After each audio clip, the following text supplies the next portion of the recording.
Ini adalah isyarat yang tersirat dalam acara jamuan makan siang Presiden Joko Widodo dengan 3 kandidat bakal capres di Istana Merdeka pada Senin siang kemarin. Jadi momen langka karena Prabowo, Anies hingga Ganjar duduk satu meja bersama dengan Presiden Joko Widodo. Tak hanya kesan yang timbul, ada pesan tersirat yang disampaikan 2 bakal capres, Anies Baswedan dan Ganjar Pranowo.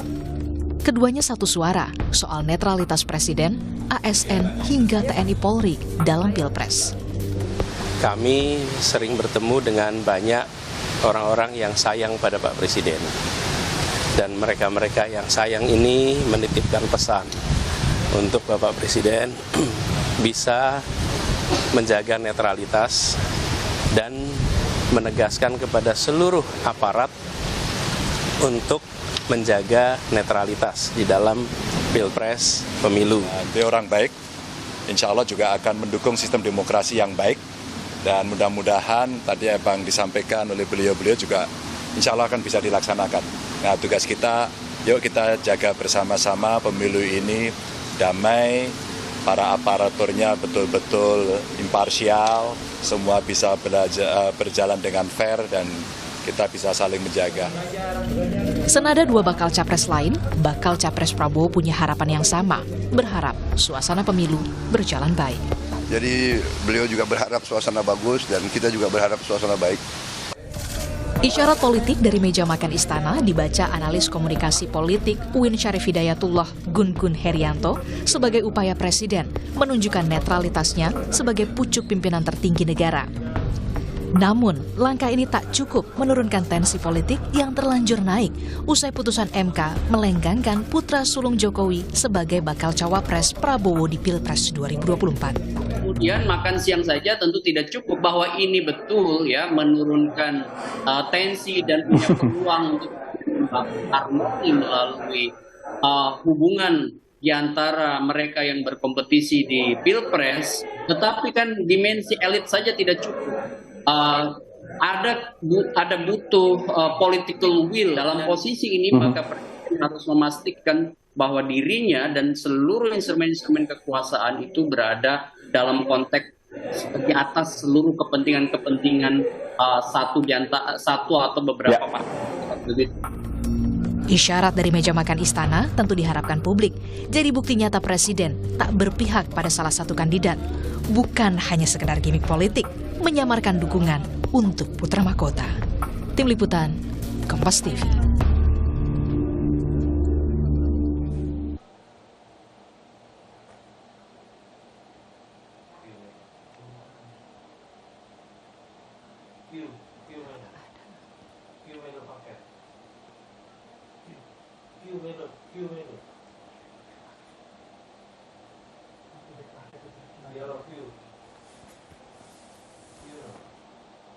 Ya, Saudara, jamuan makan siang Presiden Joko Widodo dengan 3 kandidat bakal capres di Istana Merdeka terselip pesan dari 2 bacawa pres agar aparatur termasuk Presiden bisa menjaga netralitas. Cukupkah upaya Presiden untuk meyakinkan publik?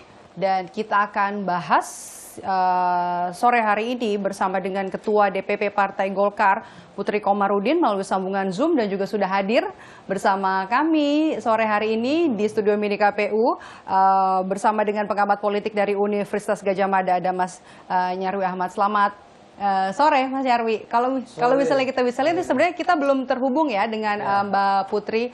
Mbak Putri bisa mendengar suara saya?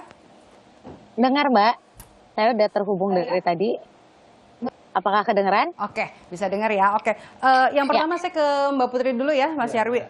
Kalau misalnya kita bisa lihat yang ditunjukkan oleh Presiden Joko Widodo soal politik makan siang bersama dengan 3 bakal calon presiden, banyak yang mengapresiasi soal ini. Tapi juga banyak yang mempertanyakan makan malam siang kemarin ini hanya sekedar upaya Jokowi kah untuk tampil netral di hadapan publik? Ya. Assalamualaikum warahmatullahi wabarakatuh. Selamat siang juga buat Mas Nyarwi. Sebenarnya pertemuan kemarin itu kan menjadi momen yang sangat langka dan juga spesial ya untuk ketiga bakal calon presiden kita. di mana salah satu breakthrough sebenarnya karena ada presiden yang sedang menjabat mengundang 3 bakal calon presiden tersebut ke istana untuk jamuan makan siang yang kita lihat juga suasananya sangat hangat dan akrab. Dan ini sebenarnya menjadi salah satu contoh bagaimana di tengah suasana politik yang semakin panas, beliau sebagai presiden ingin mencairkan suasana dan tensi juga yang kian hangat gitu sekarang. Dan juga ini sebenarnya juga bisa menepis isu bahwa Presiden Jokowi hanya berpihak pada pasangan calon tertentu. Karena memang beliau juga di situ mengutarakan bagaimana beliau ingin pemilu yang damai dan juga terus memperhatikan persatuan. Dan tadi juga sudah disampaikan di awal oleh Pak Anies sebagai salah satu calon presiden juga bahwa beliau menyampaikan akan menjaga netralitas dari para birokrat yang bekerja di bawah beliau gitu. Jadi netralitas ini menjadi hal dan kata kunci yang menurut saya juga menjadi salah satu yang terpenting yang kemarin menjadi pesan dari makan siangnya Bapak Presiden.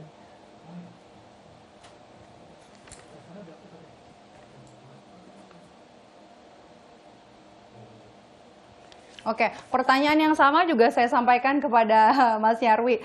Ini politik makan siang ala Presiden Jokowi ini hanya untuk memberi kesankah kepada publik kalau Presiden ini netral, padahal sebenarnya kita sama-sama tahu salah satu pesertanya adalah putra sulung Presiden. Ya, setidaknya ya Medo ya, melalui kemarin ya politik makan siang itu dengan mengundang 3 capres ya, Prabowo, Ganjar, Anies gitu ya. Itu kan yang diundang tiga-tiganya. Artinya presiden itu memberikan kesempatan untuk bertemu. Tetapi kan kalau kita lihat, ya tentu itu kan yang menjadi pusat perhatian ya Pak Presiden kan gitu. Nah artinya yang boleh diuntungkan secara image ya, itu keberadaan Pak Jokowi jauh lebih dominan ya image-nya ya sebagai orang. Tapi tadi itu soal netralitas tadi ya, kita kan tahu dari statement yang disampaikan kalau nggak salah dalam konferensi pers itu dari salah satu capres Anies Baswedan dan juga dari Mas Ganjar, 2 orang itu. Punya pesan sendiri ya. Betul, dan di situ kan ada penegasan soal netralitas ya dari Pak Presiden ya, dan itu kan semacam harapan juga disampaikan dari publik ya, kecintaan kalau versinya bahasanya Pak Anies ya pada Jokowi sehingga perlu netral gitu. Mas Ganjar juga menyampaikan mungkin dengan bahasa yang berbeda, tetapi harapan netralitas itu kan jelas sekali di sana. Nah, tetapi ini kan soal bahasa ya, politik bahasa ya. Kalau dalam regulasi itu kan memang dituntut netralitas, tidak berpihak.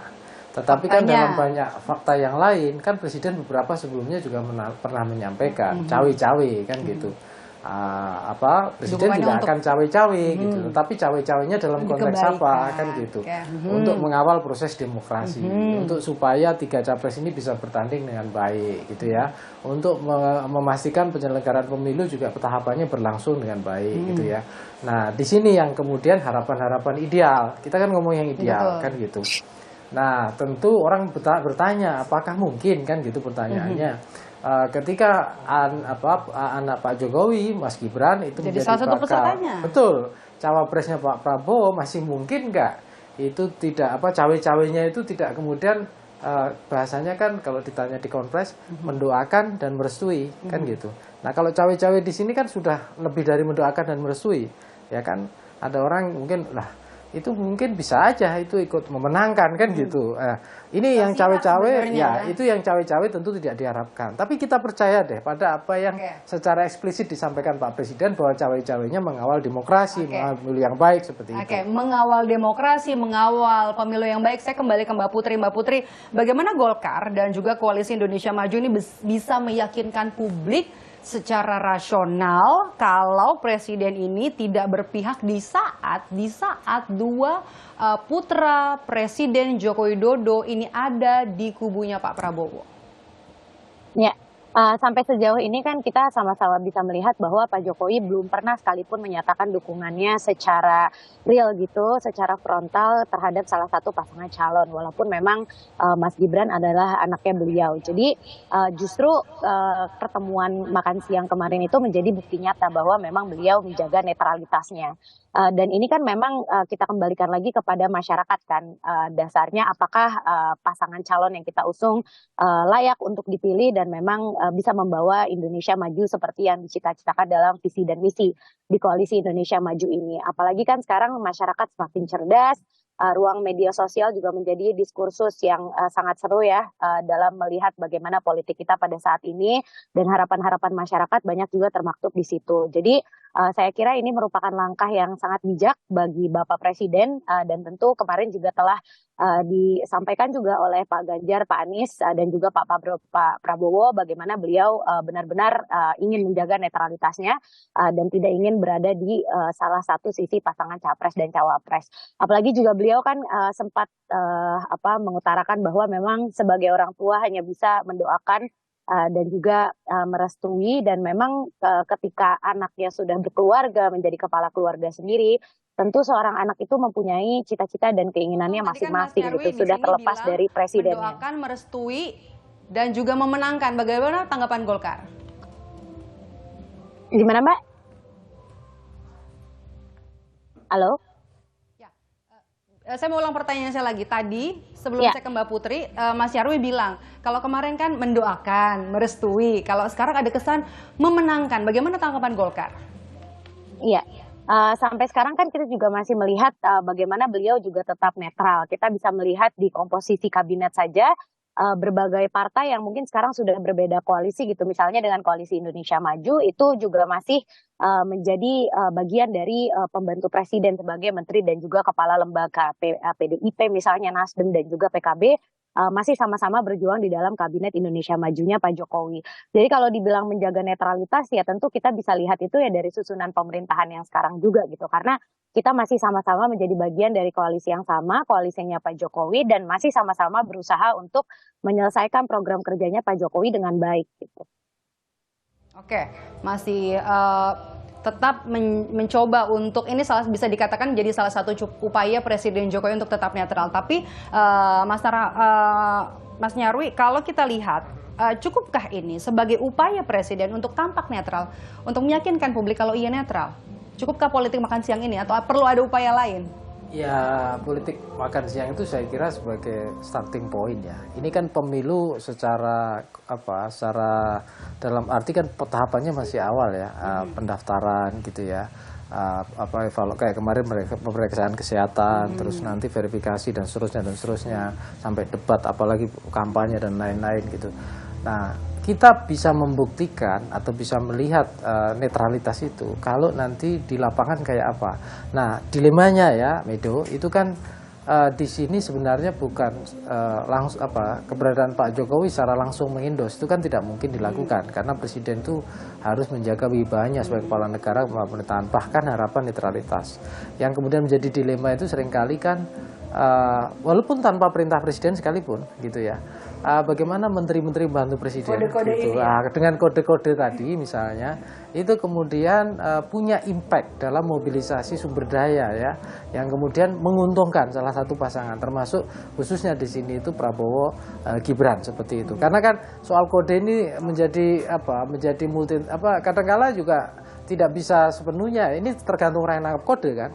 Kayak kemarin ya Projo katanya waktu gongnya 8 berarti ke 08 kan gitu, itu contoh lah ya. Nah nanti pakai kode apa lagi kan kita nggak tahu. Termasuk gitu. Apakah kode-kode ini juga tersampaikan dan apakah alat-alat yang ada di sekitar presiden akan digunakan untuk memenangkan salah satu pasangan baca pres yang juga punya hubungan dengan Presiden Joko Widodo? Jangan dijawab dulu Mas Nyarwi. Mbak Putri, kita jeda sejenak, tetap bersama kami akan lanjutkan perbincangan ini usai jeda di Rumah Pemilu.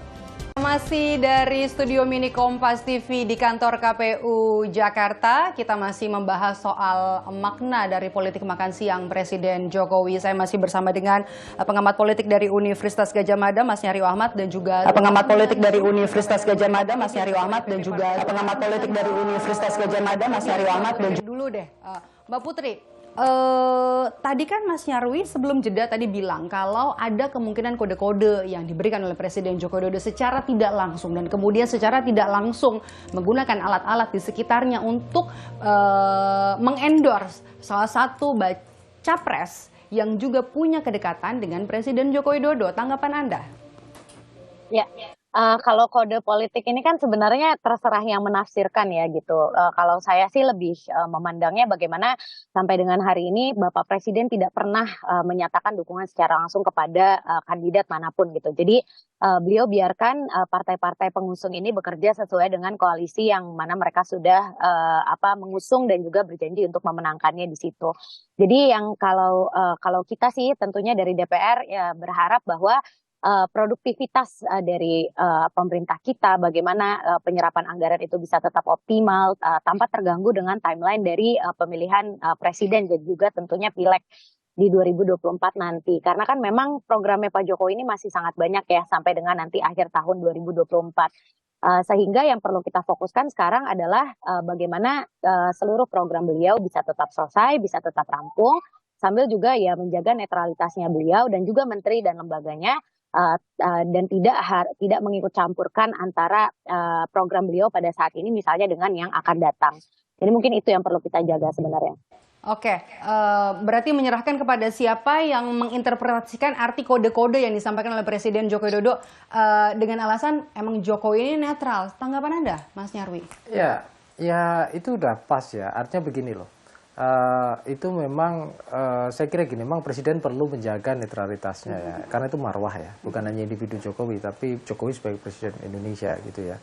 Nah itu kan Presiden kita semua gitu loh, dan itu kan sangat penting untuk bukan hanya kelangsungan demokrasi, tapi kepentingan bangsa kita. Nah balik lagi soal tadi kode tadi ya. Nah selama ini kan seringkali gitu ya. Yang susah apalagi dibuktikan ya dalam bentuk-bentuk mobilisasi atau apapun itu pelanggaran yang sifatnya itu kan kalau sifatnya bahasa dalam bentuk kode. Nah kode ini kan kemudian interpretasi ya dari masing-masing. Nah kalau misalnya tidak ada bukti yang menyatakan misalnya kasarnya begitu kan, yang menunjukkan gitu bahwa ada perintah gitu ya untuk mobilisasi ke sana kemari gitu. Ini kan soal kode komunikasi ini ya, Medov ya. Ini kan nggak ada kamusnya yang baku ya. Biasanya itu orang kalau dalam studi komunikasi itu makna yang sifatnya kode itu kan biasanya dikaitkan dengan konteks tertentu. Ya, ingat nggak kita kalau menyimak persidangan kayak dulu ada Bu Apel Malang, Apel mana gitu apalagi misalnya. Presiden Joko Widodo juga kerap kali menggunakan kode-kode setiap memberi pesan. Ya, kan gitu. Biasanya kode itu maknanya yang paham konteksnya. Betul. Gitu. Tapi itu tidak ada masalah ya. Itu hak-hak orang dalam berkomunikasi, dalam komunikasi politik. Dan memang Medov ya, di era satu periode terakhir ya, pemerintahan Pak Jokowi, politik Indonesia, arena dan panggung politik Indonesia itu kan lebih dominan kode-kode simbolik. Ya termasuk dari Pak Presiden juga kan gitu. Nah ini yang kemudian ke depan saya kira terkait dengan kontestasi untuk Pilpres ini gitu, yang memungkinkan bahwa kode-kode itu akan kemudian digunakan ya oleh orang-orang yang ada kemungkinan juga punya keberpihakan, dan di sini keberpihakan yang paling dikhawatirkan itu adalah tadi itu penggunaan instrumen ya kekuasaan negara atau bahasa-bahasa yang sering kita dengar abuse of power ya, yang itu kemudian hanya kemudian memberikan peluang kepada salah satu pasangan capres-capres ya yang dekat dengan kekuasaan, yang dianggap paling dekat dengan presiden misalnya, bahkan begitu.